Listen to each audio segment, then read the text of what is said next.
troisième et dernière partie de l'Africa Newsroom. Nos invités sont toujours en place, Mamadou Mara, Emmanuel Dupuis et Ibouba. Zoom à présent sur le Nigeria qui accepte la zone de libre-échange africaine.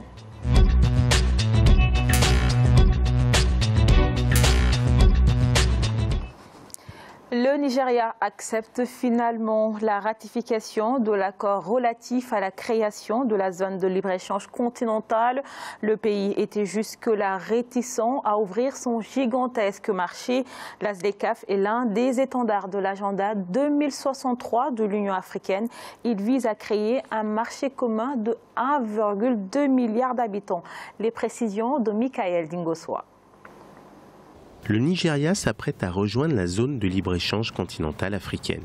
Jusqu'ici, les autorités nigérianes craignaient de voir un raz-de-marée de produits étrangers ruiner son industrie. Le président Muhammadu Buhari attend d'ailleurs les conclusions d'une étude sur l'impact de la ZLECAf sur son économie. Je pense que le président a un sentiment d'urgence à ce sujet, car lorsqu'il nous a demandé de réaliser une étude d'impact de la ZLECAf sur l'économie nigériane, il ne nous a donné que 3 mois pour l'achever et nous l'avons fait. Les pays africains qui signent le protocole d'accord pour la création de la ZLECAf s'engagent à supprimer les droits de douane sur 90% des biens, libéraliser progressivement le commerce des services et éliminer de nombreux autres obstacles non tarifaires. La zone de libre-échange continentale entrera officiellement en vigueur le 30 mai 2019. 22 pays africains ont signé cet accord qui doit leur permettre d'avoir un accès à un marché unique de 1,2 milliard de consommateurs. La consommation, mais il y aura plutôt des externalités bien entendu positives.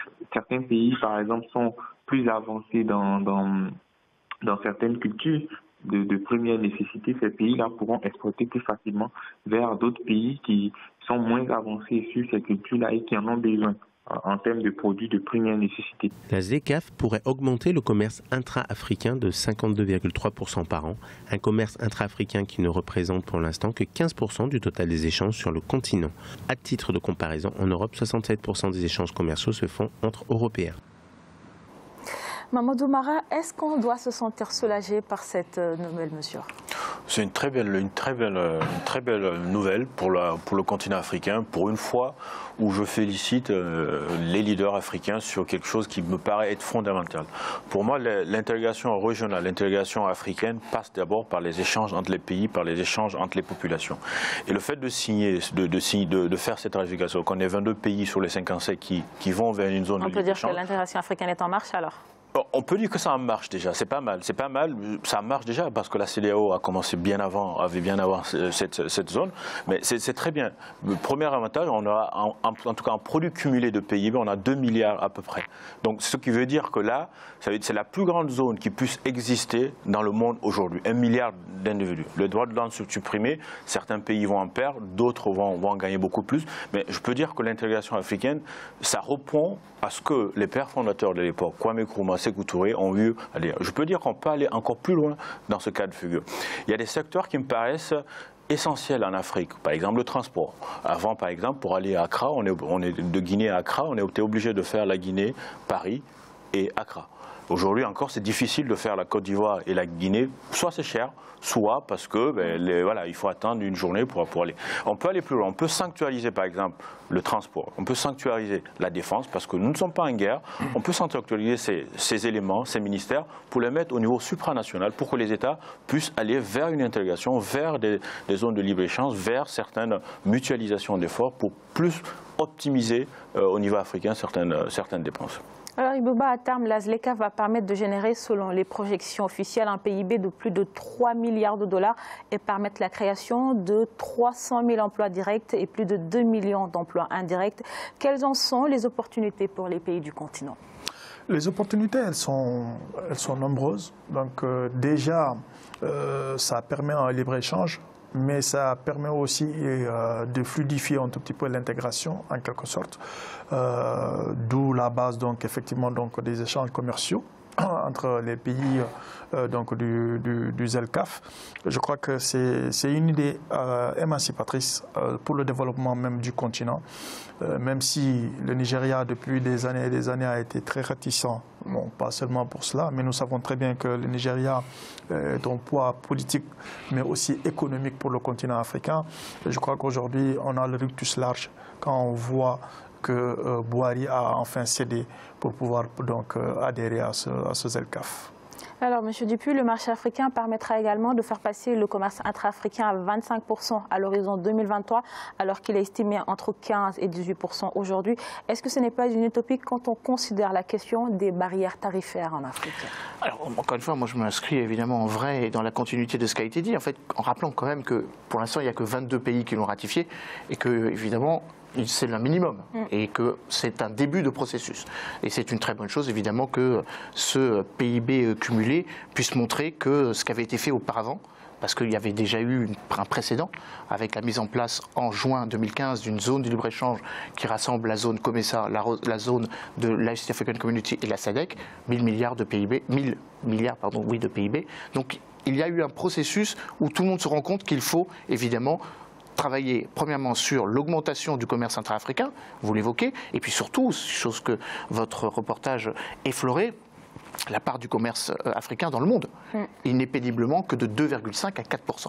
Donc évidemment, cela va permettre, premièrement, de faire entrer des produits et puis surtout d'en faire sortir. Avec là aussi quelque chose qui est essentiel, l'attractivité pour les marchés extérieurs. Quand des produits vont être dédouanés en 10 jours, alors qu'il faut 30 jours actuellement pour les dédouaner, forcément, il y a une sorte d'appétence qui va se créer. Pour répondre directement à votre question, je crois que maintenant la prochaine étape consiste non seulement à avoir une liberté de circulation des biens et des marchandises, mais une liberté de circulation des personnes. Et ça, c'est un petit peu plus compliqué, parce que la zone en question est une zone, encore une fois, qui est composée ou qui se décompose autour des 8 communautés économiques régionales dans lesquelles il y a des divergences ou des différences d'intégration. Donc là, il faut travailler sur la concomitance ou le parallélisme, la convergence entre les zones sous-régionales, ça c'est un premier point. Et puis deuxièmement, comme vous l'évoquez, le fait que la coopération intra-africaine naît de l'économie, mais elle ne peut pas se contenter que de cela. Et qu'il faut avoir une coopération plus forte au niveau de la sécurité. Et là, on en est quand même un petit peu loin, même si on a mis en place en 2016 la capacité africaine de réaction immédiate aux crises, ce qui est déjà un pas substantiel qui a été fait, mais surtout, et je crois que c'est le plus essentiel, que cette zone de libre-échange continentale permette de répondre à 2 questions fondamentales. La première, la carence en termes de création d'emplois sur le continent africain. Il y a 20 millions d'emplois qui ne sont pas créés chaque année, alors qu'il y a 18 millions d'emplois qui ne sont pas créés, alors qu'il y a 20 millions de primo-accédants à l'emploi. Donc il faut que cette zone de libre-échange permette de créer des emplois africains. Donc une industrialisation africaine. Puis le deuxième élément, l'investissement dans les infrastructures. 45 milliards sont consacrés chaque année. Chacun sait qu'il faudrait le double et que cela coûte 1 à 2 points de croissance au continent africain. Ah oui, allez-y. Et ce que vous dites, c'est tellement vrai que si on arrive à sanctuariser le budget de la défense, par exemple, la Guinée n'est pas un pays en guerre, la Côte d'Ivoire n'est pas en guerre. Si ces 2 pays arrivent à mutualiser leurs forces à l'armée, on est capable de financer, à l'échelle des 55 ou des 22 pays, on est capable de financer l'Union africaine sans faire recours à l'aide étrangère. Les projets routiers, par exemple, de la Guinée vers le Mali, vers le Sénégal ou d'autres pays, même le Nigeria, nous sommes capables aujourd'hui, à l'échelle continentale, de trouver des solutions. Et cela va... Il y a des solutions, mais pourquoi les solutions ne sont pas mises en place? Quand l'OUA a été créée à l'époque, l'idée principale de l'OUA, certes, il y avait une question d'indépendance qui était plus forte à l'époque, mais l'intégration économique était de mise, mais aussi la circulation des biens et services au niveau africain. Mais de la création de l'OUA jusqu'aujourd'hui, nos dirigeants n'ont pas pu accompagner nos pays vers une certaine émergence.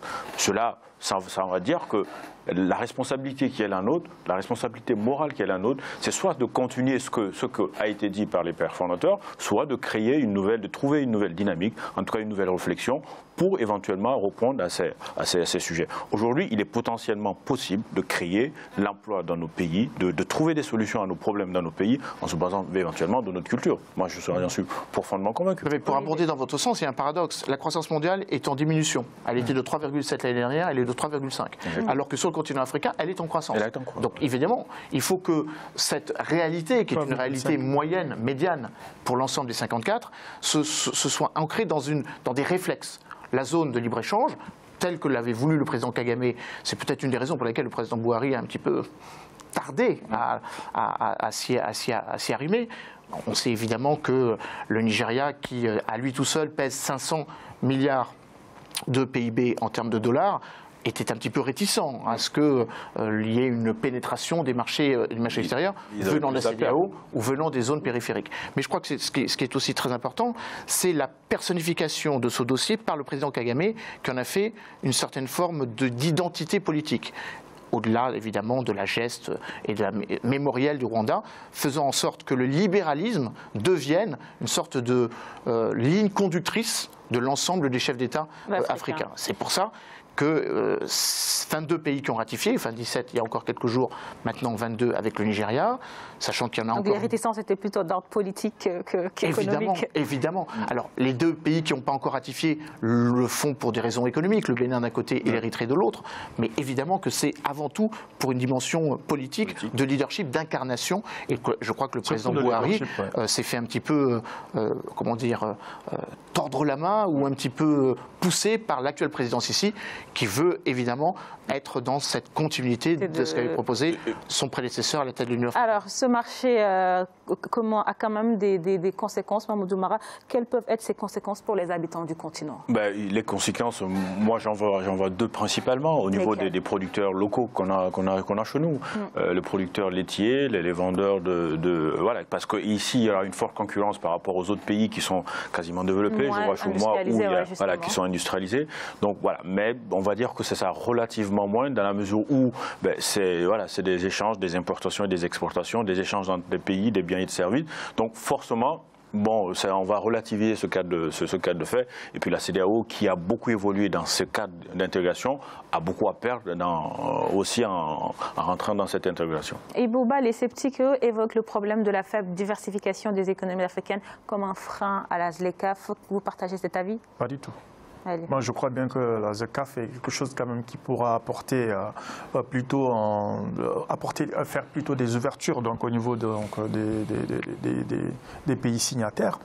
En quelque sorte, il l'a dit tout à l'heure Mohamed Mara, c'est que il faudra juste avoir un petit retien ou peut-être sûrement essayer de trouver donc, des solutions palliables tout en essayant donc, de concocter la masse la plus positive ou celle qui pourra servir les uns et les autres en essayant de faire une analyse tout à fait pointue à cet endroit-là. C'est-à-dire voir pour ne pas pouvoir léser tel pays ou tel pays, je crois que c'est la solution sine qua non. Alors Emmanuel Dupuis, quels peuvent être les autres freins au développement des échanges, au bon fonctionnement de la ZLECAf aujourd'hui? Alors moi, j'en vois plusieurs. Le premier d'entre eux, c'est l'hypertrophie dans un certain nombre de secteurs. Je crois que quand un certain nombre de pays consacrent près de 7, 8, 10% de leur PIB à la question de la défense, cela se fait aux dépens d'un certain nombre d'autres secteurs productifs. Quand on sait que 80% des emplois sur le continent africain dépendent de l'agriculture, là, il y a effectivement une logique qui devrait précéder la mise en place d'une zone de libre-échange, que l'on réoriente ou que l'on réabonde dans les secteurs producteurs d'emplois. L'agriculture en est un. Deuxièmement, je pense qu'il y a une réflexion à avoir sur la manière dont on pense le libre-échange en relation avec l'agenda international. La mise en place de la zone libre-échange continentale africaine advient quelques semaines avant une négociation cruciale du post-Cotonou, donc des accords de partenariat économique entre l'Afrique et ses principaux bailleurs. Y aurait-il un lien? Et il y a effectivement un lien. Et moi, je pense qu'il y a un lien très important à avoir, parce que ça permet de créer une cohésion africaine et un positionnement africain quand les Européens n'en ont pas. Et d'ailleurs, le négociateur, Robert Dussé, le ministre des Affaires étrangères du Togo, se félicite et a dit que, bien évidemment, la mise en place de cette stratégie, de cette vision, en tout cas de cette capacité d'avoir un même échéancier, un même chronogramme, si j'ose dire, en matière de libéralisation, d'abaissement des barrières douanières, est déterminant quand il s'agit de négocier cela dans un espace de 79 pays, je rappelle, Afrique, Caraïbes, Pacifique, avec pour la première fois la césure des trois piliers. C'est-à-dire que les Africains négocieront d'Afrique vers l'Europe, et les Caraïbiens et Pacifiques feront la même chose. Donc je crois qu'il y a effectivement l'Afrique peut avoir une position de force un lien de cause à effet, et ça va renforcer la position africaine. Oui, ça devrait. Non, mais vous ne voulez pas partager ta vue? Moi, je suis toujours sceptique dans les accords entre les pays. Parce que dans les accords, généralement, c'est le plus fort qui gagne. On voit les accords, l'accord qu'a signé la France et le Canada, ça a pris 7 ans pour les accords de CETA. Ça a pris 7 ans pour négocier un accord entre deux pays. Donc, à l'échelle du continent aujourd'hui, je pense que... CETA, c'est entre le Canada et l'Union européenne. Le Canada, pardon. Le Canada et l'Union européenne, excusez-moi. Je dis la France parce que la France est... La France, c'est pour rien. Quand je dis l'Union européenne, quand je dis la France, c'est que quand je dis la France, je pense plus à l'Union européenne. Donc, du coup, j'ai mal. C'est tout à votre honneur, c'est bien. D'où les élections le 26 mai. Donc, du coup, non. Ce que je veux dire principalement sur les accords, je suis sceptique dans des accords de partenariat. Je n'y crois pas trop. Je n'y crois pas trop parce que nous sommes des économies très faibles. Je ne vois pas comment le ministre d'un pays africain va aller, ou en tout cas le président va aller discuter des accords d'un pays, dans la mesure où le pays, là, te finance quelque part d'autre. Forcément, il va t'imposer des choses que tu ne veux pas. Et finalement, les accords, je préfère des accords interafricains, comme le libre-échange, où chacun, on a les mêmes problèmes. On essaie de trouver des solutions à nos problèmes, que d'aller discuter des accords entre l'Afrique ou l'Union européenne, pour dire, finalement, on va vous envoyer des tomates, alors que les producteurs de tomates sont là-bas, et finalement, que ça ne marche pas. Et ce sera le mot de la fin. Merci à vous, chers invités, d'avoir participé à cette émission. Mahmoudou Mara, je rappelle que vous êtes le président de la Génération républicaine. Merci. Merci Emmanuel Dupuis, je rappelle que vous êtes le président de l'Institut Prospective et Sécurité en Europe. Merci. À côté de vous, Ibouba, journaliste. Merci. Merci beaucoup. Merci également à vous, chers téléspectateurs. Restez sur Africa 24, l'information continue.